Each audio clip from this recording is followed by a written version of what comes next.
En primer lugar, a la segunda carta que Pablo le escribe a la iglesia de Corinto.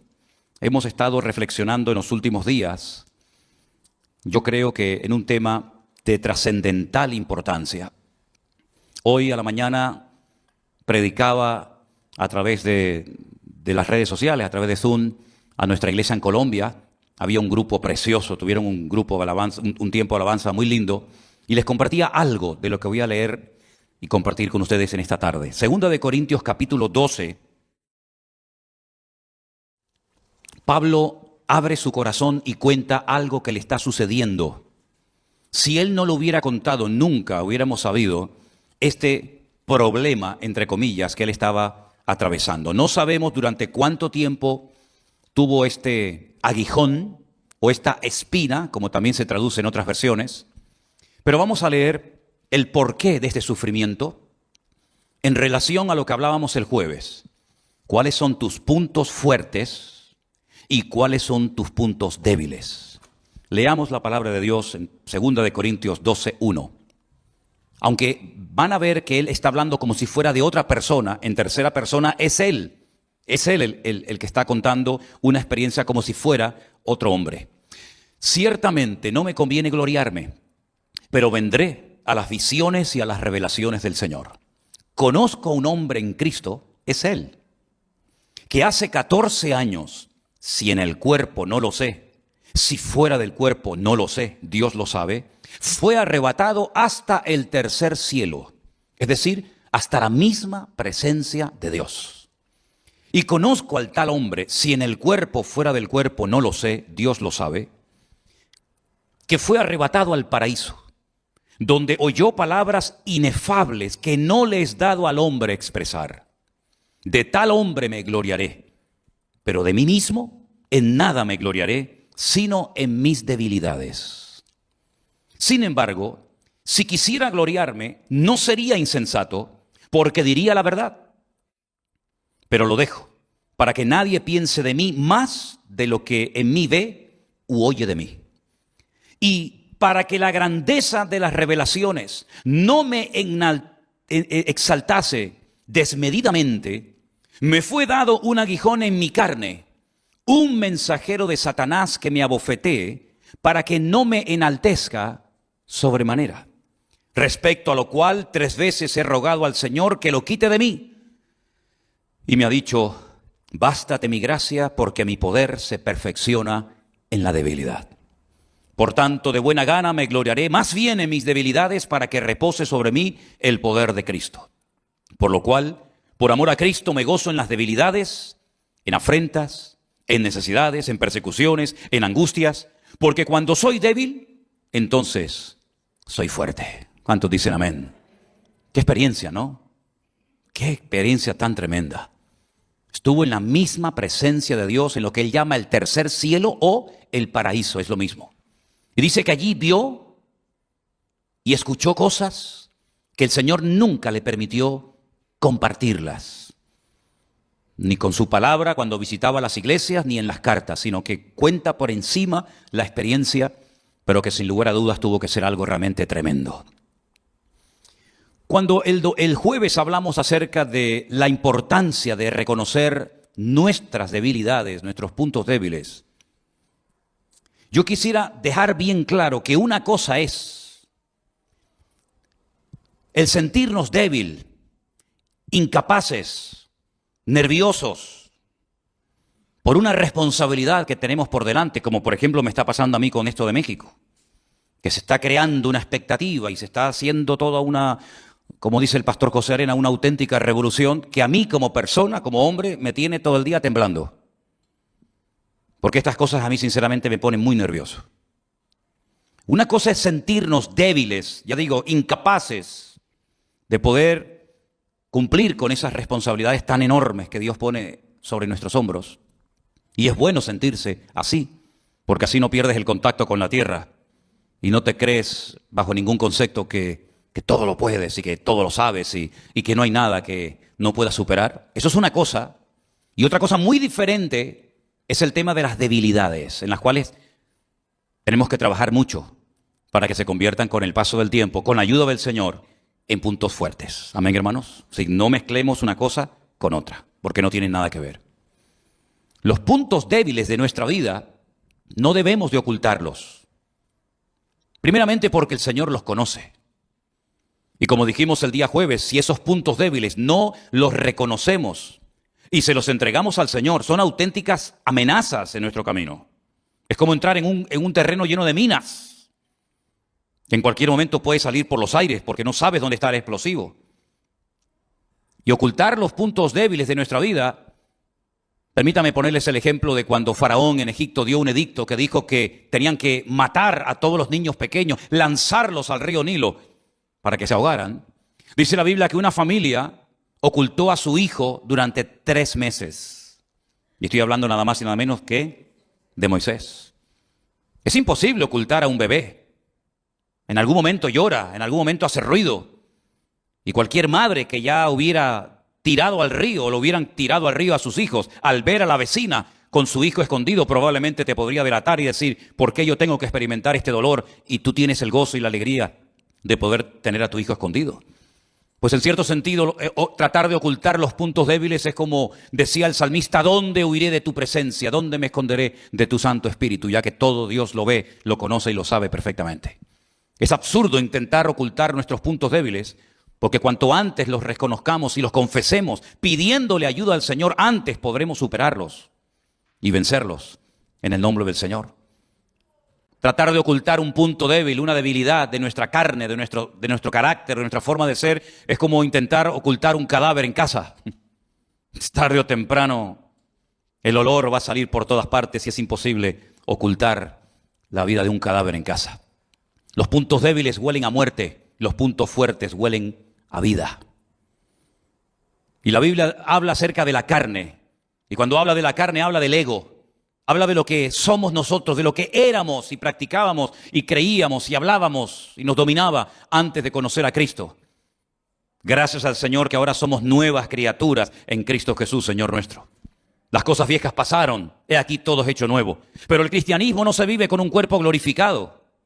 El cristianismo, la vida cristiana no se vive sentado en el cielo, sino con los pies en la tierra y con el mismo cuerpo que teníamos antes de conocer al Señor. Y en ese cuerpo, manchado por las cosas de este mundo, este cuerpo de barro, de polvo y ceniza, como decía el patriarca Abraham, es donde muchas veces todavía quedan reminiscencias de nuestra antigua vida y muchas veces pues salen a la luz. Y es lo que yo quiero en esta tarde hablar acerca de los puntos débiles. ¿Sabéis que hay más de 30 versículos en la Biblia que hablan acerca de las debilidades humanas? Y me llama muchísimo la atención que la Biblia no presenta a los hombres de Dios, a los hombres y a las mujeres, como personas que nunca fueron tentadas, que nunca tuvieron debilidades, que todo lo que hacían les salía bien, sino más bien todo lo contrario. El Señor no oculta el pecado de Adán y Eva. Podía haberlo pasado por alto, pero no lo hace. La Biblia dice que oyeron la voz de Satanás, le creyeron, le obedecieron y perdieron su comunión con Dios por desobediencia. Y la Biblia lo dice. La Biblia no oculta el asesinato de Caín. La Biblia no oculta la envidia y los celos de los hermanos de José cuando lo quieren matar, pero por la gracia de Dios se salvó y fue esclavo durante muchos años en Egipto. La Biblia no oculta las triquiñuelas de Jacob, tratando de obtener la bendición a toda costa, ¿verdad? Si hay que engañar al padre, se engaña, si hay que hacer lo que sea, se hace con tal de obtener la bendición. La Biblia no oculta el pecado terrible de David, ni su adulterio, ni cómo mató al marido de la mujer con la cual se acostó. La Biblia no oculta las debilidades de Salomón, que por cierto todos sabemos cuáles eran, ¿verdad? La Biblia no oculta que Pedro negó al Señor, ni que Lot era un pelele y él estaba dominado por sus hijas, y aunque él lo pasaba mal en Sodoma y Gomorra con tal de tenerlas contentas, era capaz de renunciar a su comunión con Dios y separarse de su tío Abraham con tal de tenerlas a ellas contentas. La Biblia no oculta la debilidad de Judas, que dice que era una persona que robaba la bolsa, extraía el dinero y finalmente terminó traicionando al Señor por unas pocas piezas de plata. La Biblia no oculta que uno de los compañeros de ministerio de Pablo, Demas, lo abandonó, pero no para irse con otro ministerio o para congregarse en otra iglesia o para servir al Señor en otro continente o de otra manera, sino que se fue al mundo. La Biblia no oculta el pecado de Alejandro, el calderero, que dice que le causó muchos males al apóstol Pablo estando en la prisión. En otras palabras, la Biblia es un libro que refleja la carnalidad de los hombres y también su santidad. La Biblia no oculta que eran hombres de carne y hueso como nosotros, hasta el punto que Santiago dice de Elías. Fíjense, el gran profeta Elías dice que era un hombre sujeto a pasiones semejantes a las nuestras. Un hombre que se desanimaba y deseó morirse. Y de hecho le pidió al Señor, quítame la vida, ya no aguanto más. La Biblia no oculta que aquel grandísimo profeta llamado Jeremías, que predicó en Jerusalén jugándose la vida y que recibió todo tipo de humillaciones, estuvo en cárceles, fue azotado, etc. La Biblia no oculta que hay un momento en el que dice, no predico más. Total, ¿de qué sirve hablar? ¿De qué sirve amonestar? ¿De qué sirve advertir al pueblo de su pecado? Si nadie se convierte, nadie cambia, todo sigue igual o peor. La Biblia no oculta que se hartó y le dijo al Señor, ya no aguanto más. Aunque dice que mientras callaba, un fuego de Dios ardía en sus entrañas porque sabía que Él era la voz de Dios que tenía que hablar en Jerusalén. Es decir, todos y cada uno de los personajes de la Biblia tuvieron sus puntos débiles. Y tampoco la Biblia oculta que aquel grandísimo hombre de Dios que llegó a estar en el paraíso, que estuvo en la presencia de Dios viendo cosas que en la Biblia no se cuentan y oyendo cosas que no se le permitió contar, Dios permitió que llegara a su vida una espina, un aguijón, algo que le mantenía con los pies en la tierra. Y dice que el propósito de ese aguijón era para que no me enalteciera sobremanera. En otras palabras, Pablo está diciendo claramente que si no hubiera tenido este aguijón, si no hubiera tenido esta limitación, probablemente hubiera caído en arrogancia, en orgullo, en exaltación desmedida de su persona. Y uno dice, ¿cómo es posible? Pablo, un hombre que habla del fruto del Espíritu, que habla del amor, de la paz, de la paciencia, de la benignidad, un hombre con tanta experiencia, un hombre tan usado, un hombre tan bendecido, con unas experiencias tremendas, un hombre que conoció al Señor de una forma espectacular, tuviera tendencia con estas experiencias sobrenaturales y genuinas de Dios al orgullo, al enaltecimiento. Pues ahí está, más claro agua. No vamos a tratar de explicar en qué consistía este aguijón o espina en la vida de Pablo, porque ¿para qué? Si ni siquiera él, que es el protagonista de esto, cuenta y dice exactamente de qué se trataba. Comenzamos a leer todo tipo de opiniones en los comentarios, que si era esto, que si era aquello, pero eso no es lo realmente importante. ¿Qué más da lo que era el aguijón de Pablo? ¿Qué más nos da a nosotros? Lo importante es ver el propósito, el objetivo por el cual Dios envió a la vida de Pablo este aguijón, esta limitación física o espiritual o de la índole que sea, para que no me enalteciera sobremanera. Luego Pablo está admitiendo clarísimamente que si no hubiera sido por esto que el Señor permitió en su vida, por lo cual rogó 3 veces y la respuesta del cielo fue, bástate mi gracia, porque mi poder se perfecciona en la debilidad, hubiera caído en el orgullo. Hubiera perdido muchas bendiciones si el Señor no le hubiera mandado este aguijón a su vida. Es interesante ver cómo la Biblia habla acerca de cómo somos seres humanos débiles.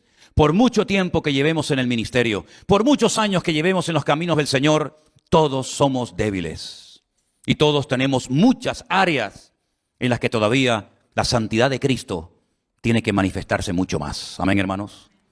Vamos a hacer un pequeño recorrido, no por todos los versículos que hablan del tema, pero sí vamos a escuchar algunos versículos que nos van a dar luz acerca de este tema de los puntos débiles de nuestra vida. Romanos capítulo 8, versículo 26 dice así. Y de igual manera, el Espíritu nos ayuda en nuestra debilidad, pues ¿qué hemos de pedir como conviene? No lo sabemos, pero el Espíritu mismo intercede por nosotros con gemidos indecibles. El Espíritu Santo tiene muchas funciones que llevar a cabo en la vida del creyente. Muchas. El Señor Jesucristo dijo en cierta ocasión, os veo tristes, porque ya sabéis que me voy. Pero os digo sinceramente que os conviene que yo me vaya. Porque si yo no me fuese, el Consolador, el Espíritu Santo no vendría a vosotros. Pero cuando venga, Él os guiará a toda la verdad. Él tomará de lo mío y os lo hará saber. Y enumera una serie de misiones, de objetivos, de funciones del Espíritu Santo en la vida del creyente. Pero una de las cosas que dice Pablo en Romanos capítulo 8 es que ese Espíritu Santo que mora en nosotros, que está permanentemente en nosotros, nos ayuda en nuestras debilidades. ¿Cuántos dicen amén? ¿Cómo sabe el Señor, verdad? Que necesitamos una ayuda adicional. No solamente tener las ganas, no solamente reconocer, no solamente admitir y pedir ayuda, sino que el Espíritu Santo viene para ayudarnos en nuestras debilidades, para que sepamos cómo orar. y no estar toda la vida luchando con lo mismo, y no estar toda la vida siendo esclavos de algo o de alguien que nos roba la paz y la bendición que recibimos tal vez en un culto como este. Es una lástima ver a muchos creyentes que no son capaces de mantener 24 horas la bendición que han recibido. Siempre viene algo, siempre ocurre algo.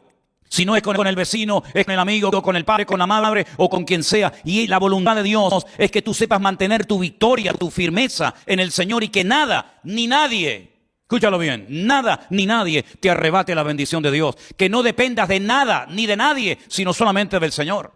Y para poder llegar a ese nivel de madurez, para poder mantenernos firmes 24 horas al día, 365 días al año seguido, uno detrás de otro, el Espíritu Santo que mora en nosotros viene a ayudarnos en nuestras debilidades. Y eso debería darnos un gozo y una tranquilidad tremenda. Amén, hermanos. Romanos 14:1 nos habla de un tipo de creyentes que existen, como por ejemplo este. Recibid al débil en la fe, pero no para contender sobre opiniones. Débil en la fe. Qué triste, ¿no? Ver personas débiles en la fe. Cuando la fe es algo tan importante que dice que sin ella es imposible agradar a Dios. Pues hay personas sí que tienen fe, pero es muy débil. No es una fe madura, no es una fe robusta. Es una fe que depende a veces de emociones, de sentimientos, de circunstancias. Y la Biblia dice, bueno, hay débiles en la fe. No entren a pelear, no entren a discutir sobre opiniones. Pues recíbanlo y traten de ayudarlos lo mejor posible. Espero que no haya ningún débil en la fe en esta tarde entre nosotros, ni en sus casas, sino que todos tengamos, como dijo el Señor de aquel hombre, grande es tu fe. En todo Israel no he encontrado un hombre con tanta fe como este hombre, ¿se acuerdan? También en Romanos capítulo 15, versículo 1, nos dice la palabra así. Así que los que somos fuertes debemos soportar las flaquezas de los débiles y no agradarnos a nosotros mismos. Ahí hay dos tipos de creyentes, los fuertes y los débiles. ¿A qué grupo perteneces? ¿Con quién te identificas? ¿Con los fuertes o con los débiles?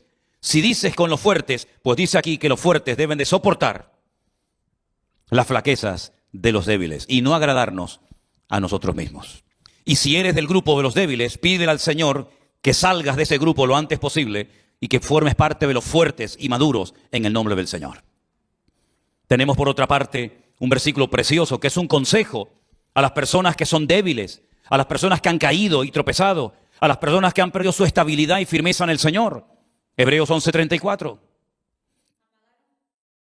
Apagaron fuegos impetuosos, evitaron filo de espada, sacaron fuerza de debilidad, se hicieron fuertes en batalla, pusieron en fuga ejércitos extranjeros.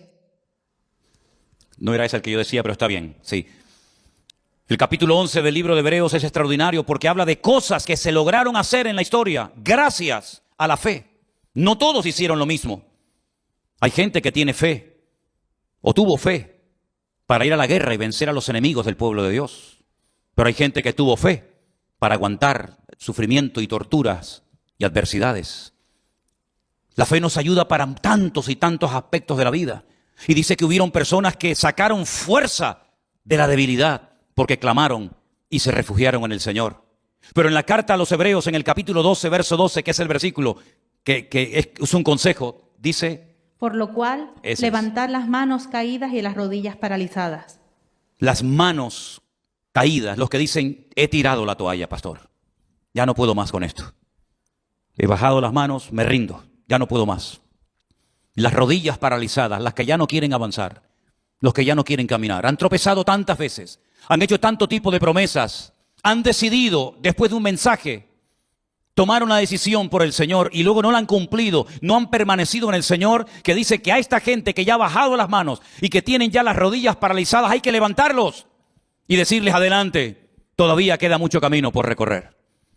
Le pasó a Elías, le pasó a Pedro, le pasó a tantas personas de la historia bíblica que por lo que hicieron o no hicieron, por lo que dijeron o dejaron de decir, se sintieron fracasados, inútiles. ¿Cómo se va a sentir Pedro después de haber negado al Señor 3 veces? No era la mejor noche, no era el mejor día de su vida.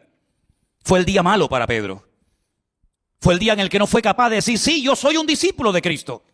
Yo he visto al Señor glorificado en el monte y he visto cómo se le presentó un día a Moisés y Elías. Sí, yo lo he visto. ¿Cómo voy a negar eso? ¿Y cómo voy a negar que yo fui uno de los que repartían panes y peces a enormes multitudes cuando yo sabía que no teníamos recursos para que las multitudes se saciaran? ¿Cómo voy a negar eso? ¿Cómo voy a negar que un día entró a mi casa y oró por mi suegra y la fiebre desapareció al instante? ¿Cómo voy a negar yo que caminé con mi Señor por encima de las aguas? Pues lo negó, no sé quién es ese hombre. Y por eso dice que esa noche lloró amargamente. Y por eso el Señor, cuando resucita 3 días más tarde, le dice a una de las mujeres: dile a mis discípulos y a Pedro, porque él dice que no quiere ser más de mi grupo, a mis discípulos y a Pedro, dile que vayan a Galilea, que allí yo me voy a encontrar con ellos. Y vemos al Señor que le da una segunda oportunidad y lo restaura y lo levanta y le dice: apacienta mis corderos. Sí, al que había negado 72 horas atrás al maestro, le dice: apacienta mis ovejas. Es decir, no sigas en ese estado de frustración y de amargura y de tristeza, porque yo todavía puedo usar tu vida poderosamente. Y aquel que le dijo: si no veo las llagas, si meto mi dedo en sus llagas y en su costado no creo, a ese también el Señor se le apareció. Y tantas personas de la Biblia que fracasaron y cayeron en su debilidad, pero que el Señor los restauró. Porque nuestro Dios no solamente es un Dios que salva, sino un Dios que restaura a los que han caído y han bajado las manos y tienen sus rodillas paralizadas.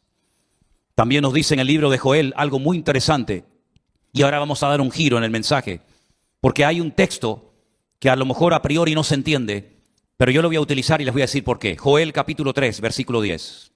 Forjad espadas de vuestros azadones, lanzas de vuestras hoces. Diga al débil: fuerte soy. Forjad espadas de vuestros azadones. Es un cambio radical. No es lo mismo una azada que una espada. No es lo mismo una hoz que una lanza. Y el Señor lo que está diciendo es: cambien las armas.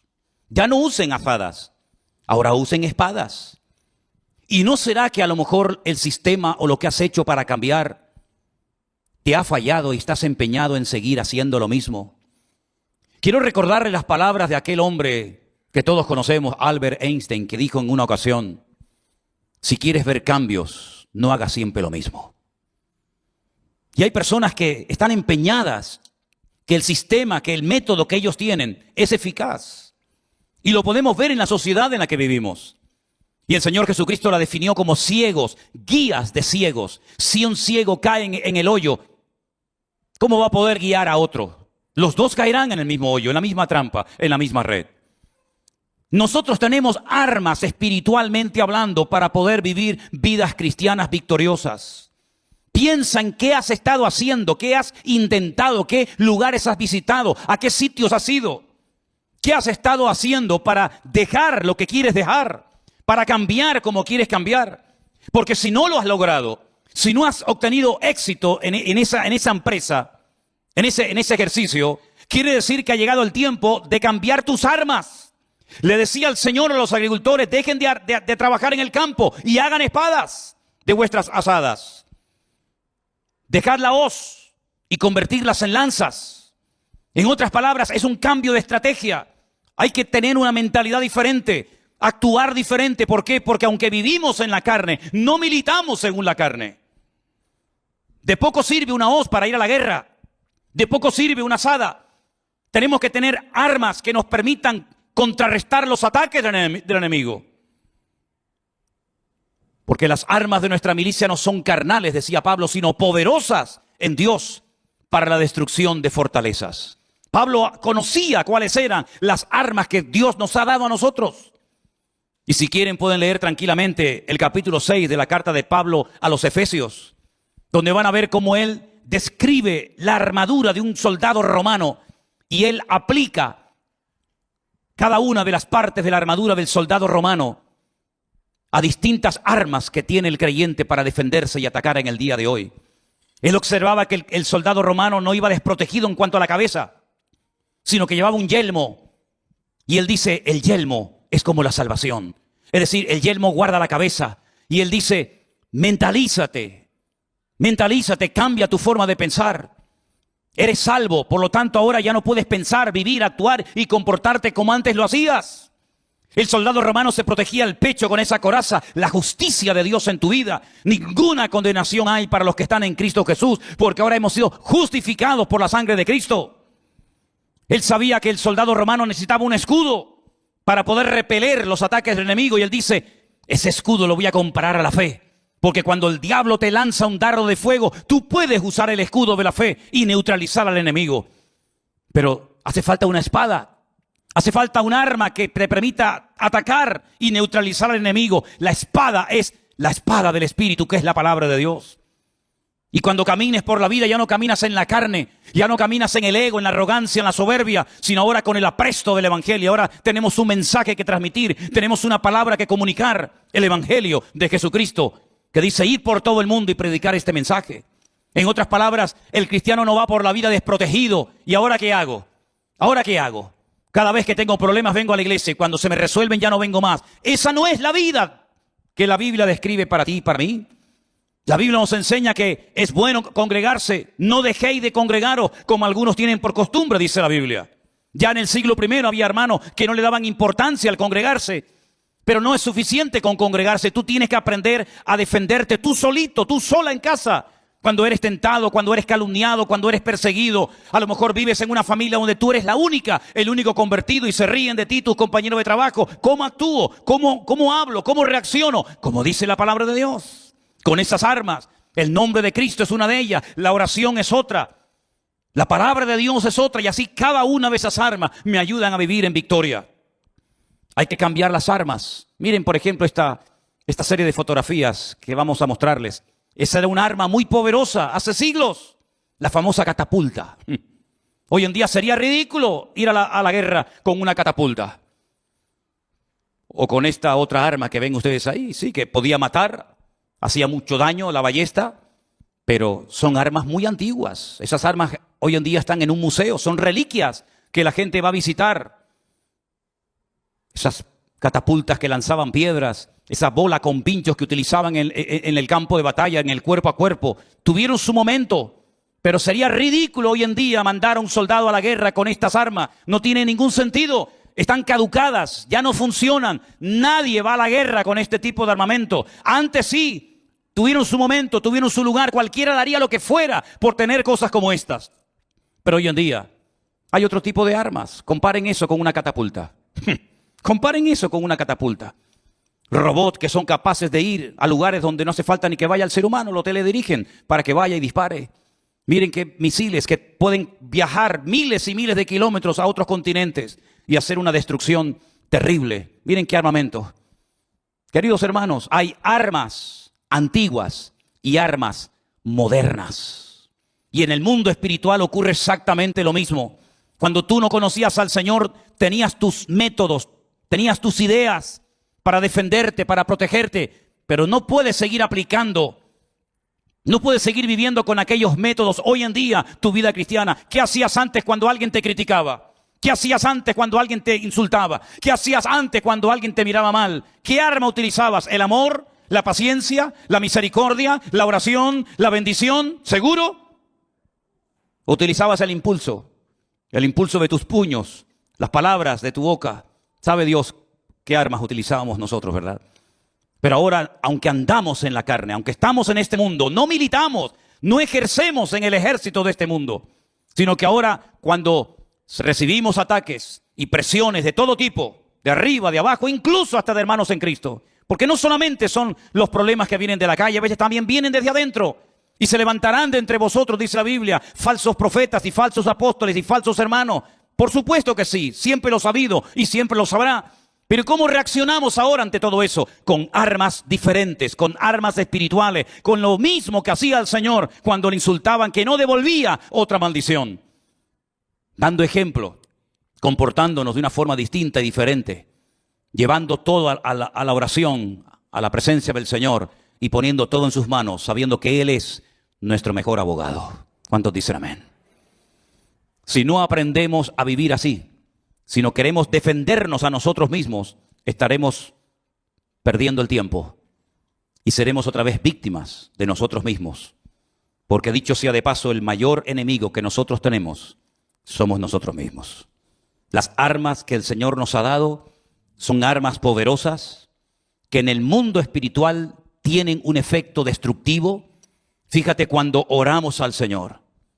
Estamos orando por personas de otros continentes, personas que nunca hemos visto sus rostros, pero que la oración que no conoce fronteras es capaz de llegar hasta ese hospital, hasta esa casa, y tocar a ese joven en esa cárcel o en esa circunstancia difícil en la que se encuentra. Y es un arma tremendamente poderosa que viaja de continente a continente, de país en país, y sobre todo cuando va ungida y respaldada por la palabra y por el nombre de Cristo. Esas son las armas que tenemos nosotros hoy en día. Antes, cuando tal vez no teníamos dinero, cuando no podíamos pagar las deudas, cuando nos echaban del trabajo, cuando no te pagaban lo que te habían prometido pagar, ¿verdad? Agarrabas al jefe por el cuello, le insultabas, lo querías denunciar, le querías pegar. Pero sin embargo ahora tenemos las promesas de Dios. Y en esas promesas el Señor nos dice: yo soy tu pastor y nada te faltará. Nada te faltará. Y a veces nos enfadamos con las personas. Y es como cuando nos golpeamos con el martillo un dedo. ¿Le ha pasado alguna vez a ustedes? ¿Alguna vez te ha pasado? Como duele, ¿eh? ¿Qué sentido tiene que insultes al martillo? ¿Qué sentido tiene que llames de todo al martillo? El martillo es simplemente el instrumento. Pero el que se ha hecho daño eres tú, utilizando ese instrumento. Y a veces no sabemos interpretar las cosas que ocurren. Pensamos que es el jefe que la tiene tomada conmigo, o el vecino de arriba.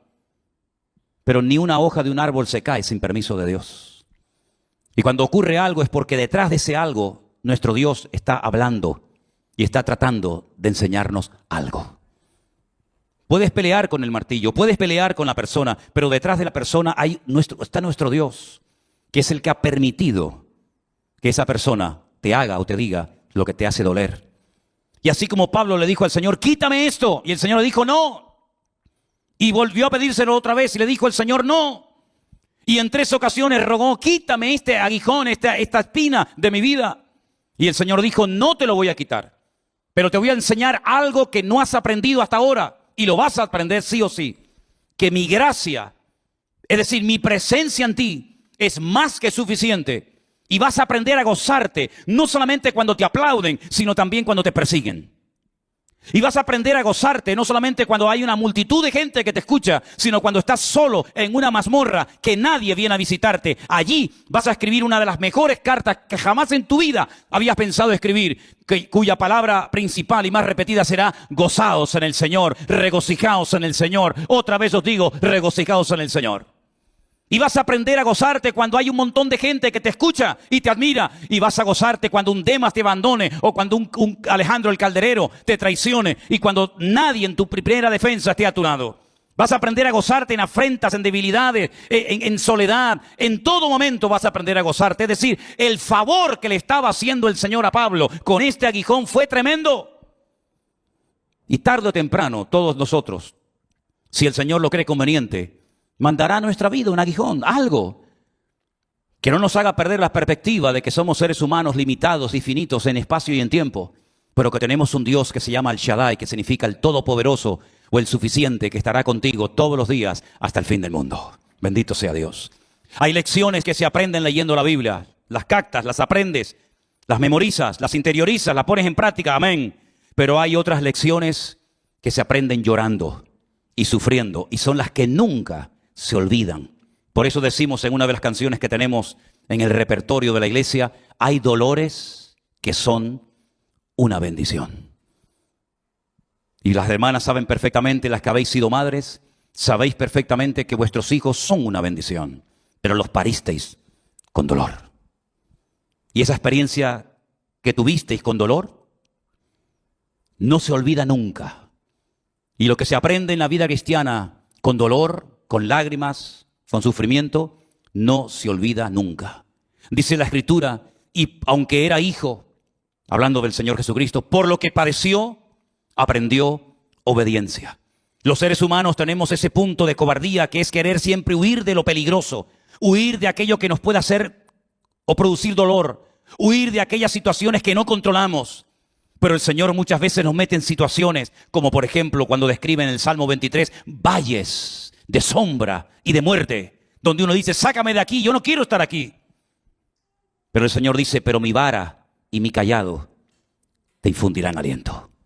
Y el Señor a veces permite que nos rodeen ejércitos, como lo permitió con la vida de David, que pensaba que iba a morir, pero llegó a escribir uno de los salmos más hermosos que jamás había escrito, cuando dijo, el Señor es mi luz y mi salvación. Aunque un ejército acampe contra mí, no temerá mi corazón. Y eso lo escribió en medio de un ejército que lo quería devorar. Así que mis queridos hermanos, todo en la vida, siempre y cuando andemos en orden, en santidad y en obediencia, todo tiene una razón de ser. Y antes de que termine este año, oraremos y confesaremos y trabajaremos para que los puntos débiles de nuestra vida se conviertan en puntos fuertes para la honra y la gloria del Señor. Y usted dice, ¿se puede? Claro que se puede. Mira a Pedro negando al Señor y años más tarde muriendo crucificado en Roma para la gloria del Señor. Mira a Juan diciendo, ¿quieres que oremos para que caiga fuego del cielo y los destruya a todos? Y al final fue el hombre que más pronunció la palabra amor. Amaos los unos a los otros, porque el que ama ha conocido a Dios y el que no ama no ha conocido a Dios, ¿verdad? Claro que se puede cambiar, claro que uno puede ser restaurado, pero uno tiene que querer. Y la pregunta que yo os hago esta tarde es, ¿queréis verdaderamente superar los puntos débiles de vuestra vida, sí o no? Pues ponte de pie en esta tarde y eleva esta palabra de oración al Señor. Y pídele con toda tu alma y con todo tu corazón a Él, que te ve y te conoce perfectamente, que te ayude, que te renueve, que te transforme y te cambie, para que con su ayuda y su bendición y su palabra en nosotros podamos superar toda debilidad que todavía pueda estar entre nosotros. Ahí donde estás, habla con el Señor. Y pídele en este momento a Él que haga ese cambio en ti. Que haga esa obra que solamente Él puede hacer. No esperes cambios del hombre. El único que nos puede cambiar genuinamente y para siempre es nuestro Dios. Y por eso clamamos a ti en esta tarde, oh Dios del cielo, pidiéndote, Señor, que tu Espíritu Santo que mora en nosotros fortalezca nuestras debilidades. Y que tu palabra que mora en nosotros nos ayude a dejar a un lado todo aquello que nos separa y nos distancia de ti, Señor. Te damos infinitas gracias, oh Dios, porque contigo tenemos la victoria. Y ninguna condenación hay para los que están en Cristo Jesús, Señor nuestro.